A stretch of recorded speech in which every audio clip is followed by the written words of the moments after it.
How's everybody doing today? This is Mark Ciszewski, U.S. Territory Manager here at Revisto, and you guys are joining us for our Revisto 4.0 global webinar, taking efficiency to the next level. So today what we want to do is really focus on the efficiency aspect of Revisto 4.0 and how does this solution fit into your environment and how do the workflows change in 4.0.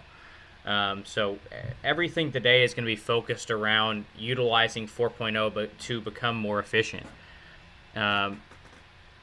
So just starting off here in Revit, actually, I'm gonna launch a poll to see kind of what our collective audience is today. So I'm gonna push that out. So if you could respond, that would be great. We'd love to see the feedback and percentages of what discipline you work for. That you work in and what your firm focuses on.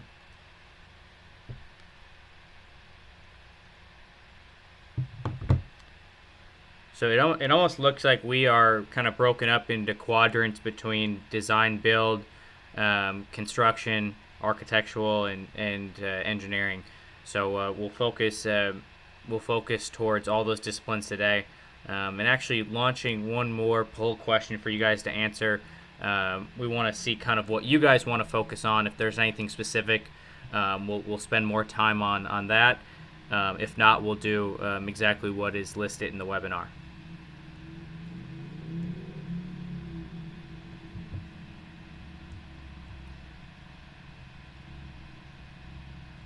So it sounds like getting feedback here. We got about 90% participation. Most of you guys are interested in seeing, it looks like 67% are looking at overall just any feature within Revisto 4.0. 46% wants to see the Revit Navisworks / AutoCAD switchback feature. 50% want to see clash detection and tracking and how we do that in Revisto. About 25% want to see QA/QC and another 25% want to see how field teams can access their designs from mobile tablets. I was kind of doing some numbers in my head there, and I realized that those numbers didn't add up to 100%, but apparently we allowed you guys to vote more than once there. So thanks for participating there. So let's specifically, as discussed, let's go right into the workflow that was most popular, which was kind of overall changes to 4.0, and then we'll jump into the switchback feature and then clash detection. Jumping into Revisto 4, we're going to see 4 main components here. We're going to go actually into all of these today.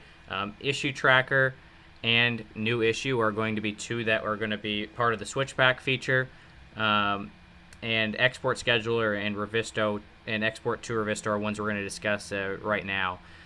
So one of the big changes we did with 4.0 is it's taken the probably 3 clicks down to effectively 1 click to export the model. We're going directly into the viewer now.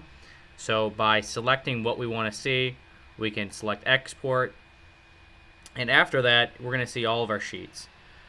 So if we click export again, it would actually open directly up in the viewer. So I'm going to save you guys 3 or 4 minutes of watching this render, and I'm actually just going to open up the model.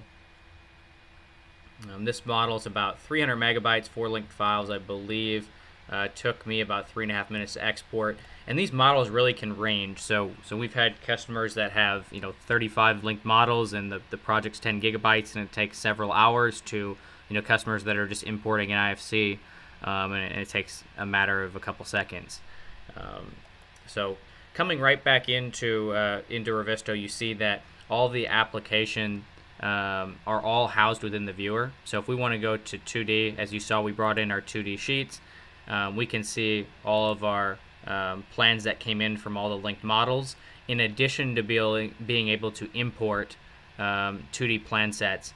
As we see right here, if we jump into here, we can see our dumb PDFs that we printed out of Revit, and these are all in a vector format now. So if we open these up, we can see that they're all vector.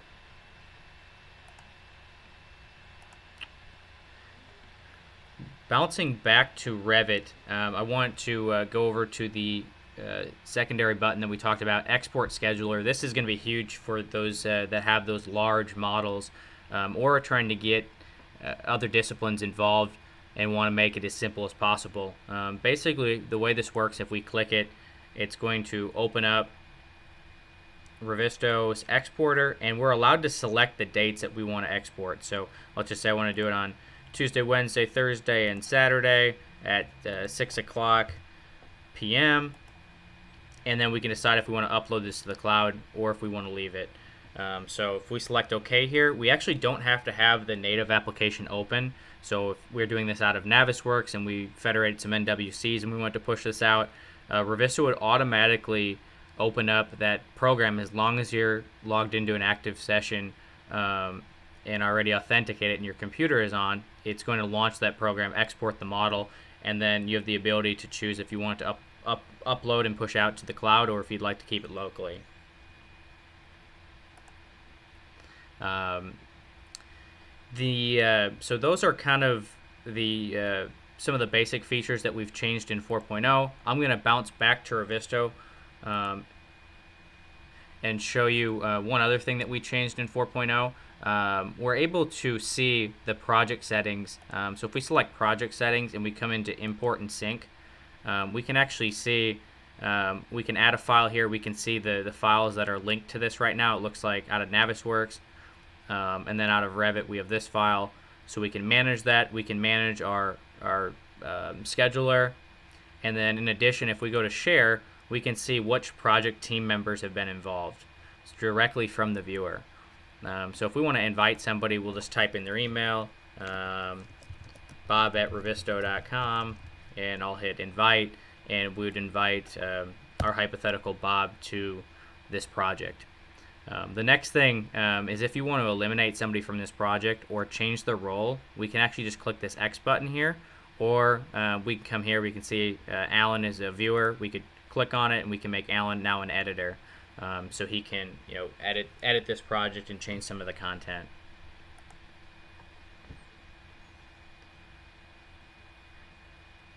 So I'm going to bounce back over to Revit, and we're going to go into one of the main, or the second one on the poll, which was the switchback feature. In my opinion, this is one of the largest ways you guys can gain ROI on a project, and I want to show you how this works and how other firms have been kind of quantifying Revisto just by utilizing this very easy to use feature. If I had a poll question for this, I'd probably ask it, but I'm sure all of you guys have either sent or received screenshots from Navisworks, from AutoCAD, from Revit at some point on a project. So whether it's just explaining an issue, I know I have some customers that tell me they do it multiple times a day, and they receive multiple screenshots a day, and then they'll write up kind of a short synopsis of what the issue is. They'll send it out in an Outlook, and then it'll get forwarded on to somebody else that needs to see it, and then passed on again and again, and sooner or later we have this really big cluster of information that's important, yet there's no way to be able to track down and kind of consolidate and organize that information. It's just kind of out there, and it takes a lot of time to hunt that down. So that's really what this feature does, and you're going to see this new issue button integrate into every platform that Revisto works with. And basically all we do, I'm just going to pick on this wall here. I'll just create a new issue, and when I create a new issue, it's actually just going to launch the issue tracker within Revisto. So let me jump back here, create a new issue, and you're going to see that it does a screenshot right here. And basically here, instead of emailing and hitting Control Print Screen and sending it over to somebody via email, we can actually just mark up. So maybe it was, I don't know, this part of the wall that we had. We want to move this down a little bit, and then maybe we're worried about this one as well. So we can really choose to adjust this as we'd like. So multiple people can mark that up. I'm just going to do a call out here.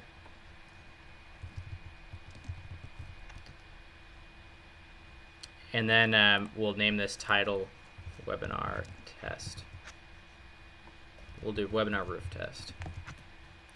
So when I click enter here, we're going to see that this has actually brought us in. Although we were in Revit, we still are launching this via Revit. We can see that it's pushed into the issue tracker portion of the software. So this is the main component of Revisto, and probably the the biggest thing trying to get your head wrapped around the whole idea that issue tracker is going to be the exact same in every platform. So whether it's Navisworks, I can launch issue tracker, it's going to look identical. If I'm in Revit, I can launch issue tracker. If I'm in AutoCAD, I can launch issue tracker. So we have this central component that we can organize, screenshots, 2D PDFs, photographs, actual clashes from the model. So all this information is all housed within this issue tracker. So that's a really important thing. So obviously we have our 3D, our 2D, and the issue tracker. So that's going to be something we're going to touch on a lot over the next half an hour or so. So here's our webinar roof test. If we come into the I button, what we would do here is, the first thing I would do is I would actually assign a deadline. So let's just say we want this resolved by the 27th before Memorial Day. I'll select done. I'm going to come up to, actually next I'm going to go to assignee. I usually keep the assignee as myself unless there's a specific person you want to assign it to. Unless there's just one individual that's going to handle that, usually I'll keep it as myself. The next thing I'll do is I'll come down to watcher. I'm going to click edit, and then I'll invite maybe, if this is an architectural issue, I'm going to invite maybe 4 or 5 people to watch this that I know are going to be involved with this. So what that's going to do is it's actually going to send out an email and notify them that there's an issue. So now we're basically assigning a group of people to take a look at this and figure out what this issue is. Next I would come down to tag. We could make this a private issue if we didn't want anybody else to see it. I'll just leave it as public. I'm going to jump into tag, and I'm actually going to tag this as an architectural issue and then our webinar test. So I'm going to select done. And those are all custom tags that you can make, but what it allows us to do is filter later on. So if I want to filter, we could filter by webinar issues and by tag later down the road. So next I'm going to kind of show how this transpires back to Navisworks. So we're currently in Revit. We took the screenshot of the roof. It launched that into the issue tracker. So it's housed here. We're doing this from Revit. Did all our markup there. We tagged it. We put the proper notes in there. We came in here and we can write, take a look at this during our meeting on Monday morning. And maybe Monday morning we do our coordination meetings in Navisworks. So we don't want to have to open up a separate platform and try to go locate this or look at this 2D screenshot with all these markups that came from our email component. So now until Monday, our team members can come in here, edit the markup, add their 2 cents. They can comment on there.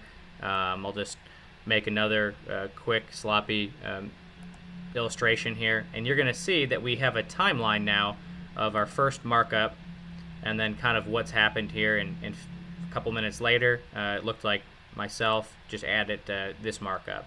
So we can all see that during the timeline of the issue and what all that and kind of where we're at with that, quote unquote RFI or issue that needs to be addressed within the model. So I'm going to minimize that. We're going to close this out. We're going to pretend we're no longer in Revit. So here we are Monday morning.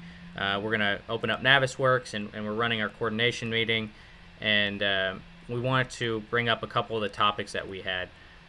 So what we would do here is I would actually just go into Revisto, go to Issue Tracker, and you're going to see it launches Issue Tracker down here.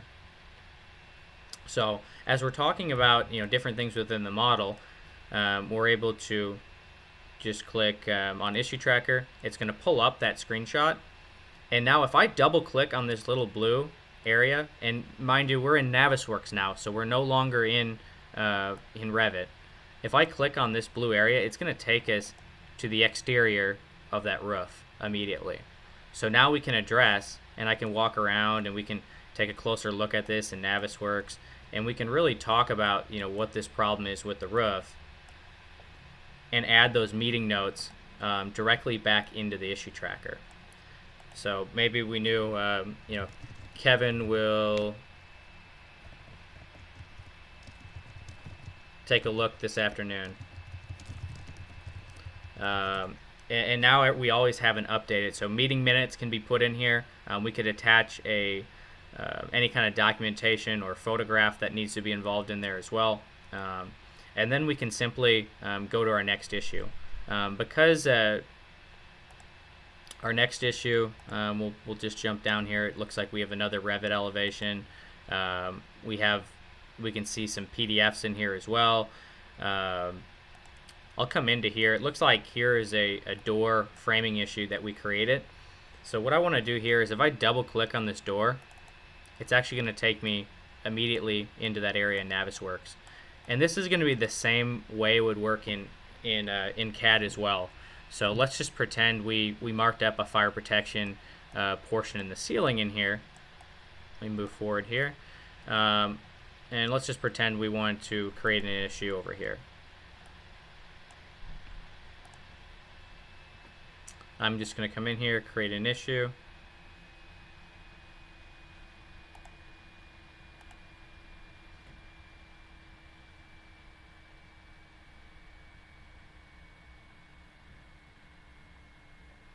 And I'm going to shut down my Revit for now because we're only working in Navisworks. So I'm just going to say create new issue.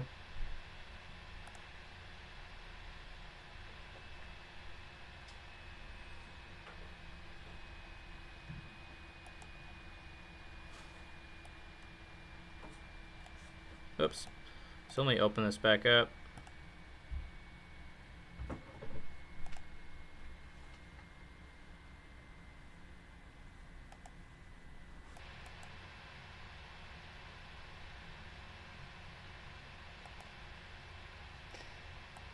And so if we come into Navisworks and let's just say we pick out, I don't know, the sprinkler head, for example.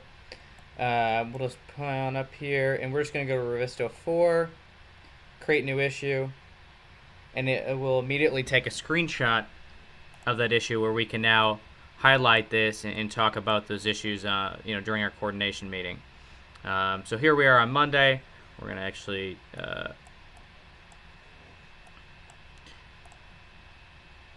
we'll say this needs to be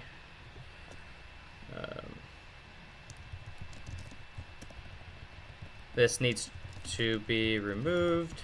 We'll hit enter, and then we can say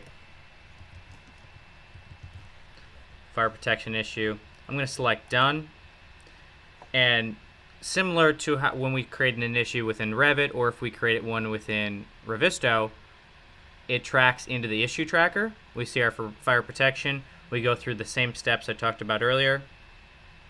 We can remark up even the Navisworks screenshot. We can now draw on that or talk about where it should go. Select done. And now, even though this screenshot was taken in Navisworks, because it's not a screenshot or it's a screenshot with intelligent data behind it, we can actually come over here to 2D and we can see where it's located on any of our plans that came in through Revit. So maybe we're worried about where does this fall on the power plan. We'll open up the power plan and we can see, okay, here's exactly where that issue is on the power plan. If we want to bounce over to another plan, it's going to show up on the lighting plan as well, or any other plan within the 2D portion. If we click 3D, it's actually going to launch Revisto from where we are in Navisworks, and it's actually going to take us to what that looks like, and we can identify this within Revisto. Click on this and we can see this fire alarm device and all the metadata associated with it from the Revisto model. So that's kind of how it ties into Revisto, back to Navisworks, back to Revit. The same thing would work for AutoCAD, so a lot of fire protection is working in CAD. So basically, they'd be launching AutoCAD. I don't have CAD on my computer right now. They would click Issue Tracker, and it would launch that native application with it, or Revisto in their native application. They'd be able to select it, and it would take them to their to that location within their model. Jumping back in here, we see some of our 2D issues. So this really ties into the secondary portion of 2D issues, and then we'll go into clash detection for our last last workflow we'll discuss. So as you guys can imagine, these sheets came through directly through Revit. We can also import those 2D PDFs as you saw. So we can create issues on the 2D and have a direct link, if they came through Revit, back to the 3D environment. So this is a section. It'll take us back there. If we click 3D again, we can reiterate this markup. And now if we jump back into Revit, we can come in here and select Revisto, Issue Tracker. And on our secondary monitor, we can actually open up that issue tracker. And even though this is 2D, if we open this up, it's going to take us to that portion in the model. So this is obviously your main monitor. Our secondary monitor has the markup that we have on here. We can also see the notes and be able to filter and find exactly what we're looking for and open it up in the Revit model. In 2D, or obviously with those 3D issues, we're just bouncing back, closing this view, and we can pull up those issues directly within Revit. So you can see this one was actually taken, the screenshot was actually taken from Navisworks, as you saw earlier, but because it was tracked within the issue tracker, without even going into Revisto, they just launched the issue tracker plugin and can natively open that up in their design platform. So what we've done here is tried to consolidate and keep users in a non-destructive environment where they can stay in the software that they feel most comfortable with. AutoCAD, Revit, Navisworks, ArchiCAD, SketchUp, and really be able to pull up those issues in real time, collaborate, coordinate, and fix those issues in the program that they're actually changing them in. So that's kind of how our switchback feature works in Revisto. So next I wanted to go back to 2D. We'll go into one other thing for QA/QC. Obviously, we can pull up these on an iPad or a Surface tablet or an Android device. So we can pick out maybe our lighting plan. And when we zoom in here, we can do all of our markups. So we can locate where the problem area might be. And then we can do all these markups on the 2D PDFs. So whether those came in natively through Revit or if they're imported directly in the model, we can track all this and just assign. So a lot of our field teams will actually utilize this on a mobile platform where they're just going to use just the 2D portion of Revisto. So we'll do field test. So although they're just staying within this 2D portion of the software, they do have an option to go to 3D, but with the dumb PDFs, there's not going to be a link back to the 3D model.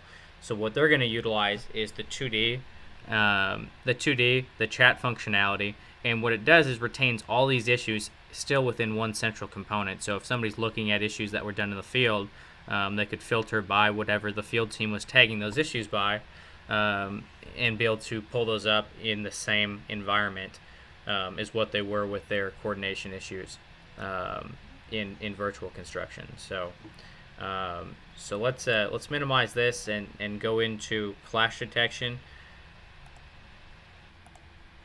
So I'm going to launch Navisworks and come into our clash detective, and we can see that we have 59 clashes in our structural versus plumbing. So anything within this this clash detective is brought into the Revisto plugin. So I'm going to add a new group here quick, batch a couple of these. I'm sure most of you guys are grouping your clashes. I'm going to close this out. I'm just going to go to Revisto and then go to Export Clashes. And you're going to see that it's going to launch basically a mirror image of what your clash detective is. In this example, we just had one test, so I'll just select that test, and then I'm going to click Export.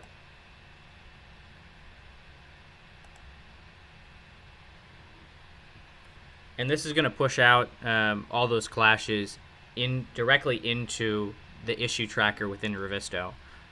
So what that means is you have the ability to go directly to Revit and actually pull up those clashes as an isometric view in Revit. So if we went directly to Revit, clicked on issue tracker, we're actually going to see those clashes are in there already. So for example, if I wanted to address this, I double click on it,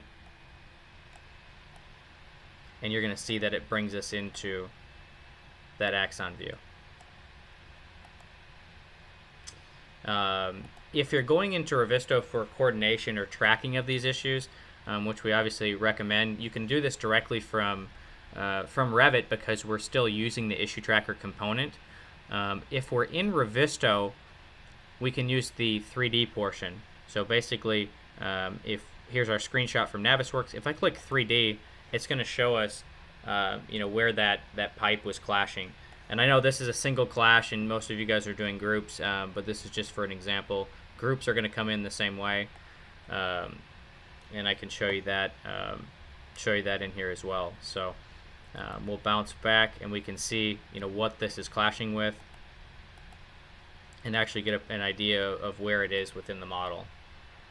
So we can see it's clashing with the sink. And now we can come into our meeting minutes, talk about how this issue might be addressed, and then we can assign that the same way we did earlier to a group of watchers, or tag this as a specific discipline. As you guys saw earlier, any of these clashes, if we're trying to locate where those are, we'll just pick a different one here. We can go to 2D.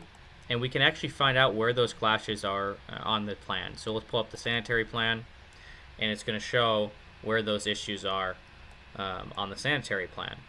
So as you can imagine, if we select over to a different issue, it's going to scroll up, and we're going to see this is structural versus plumbing, clash 53, and we can see all the information associated with it.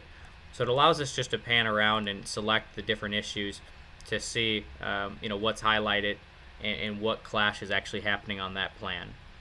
So we could see all 48 issues on the sheet and be able to bounce around for our clash detective or for our clash detection tracking. One of the things I would do is once an issue is solved within Revit, I would come in here and mark this as in progress, because when you rerun the model, Revisto taps into the API of Navisworks. So the status will reflect, if it's solved in Navisworks, it'll actually fix it in Revisto. So if you rerun that model and then re-export those clashes, it will identify that there's no longer a clash and change that status to solve for you. So that's the way I would set that up within Revisto.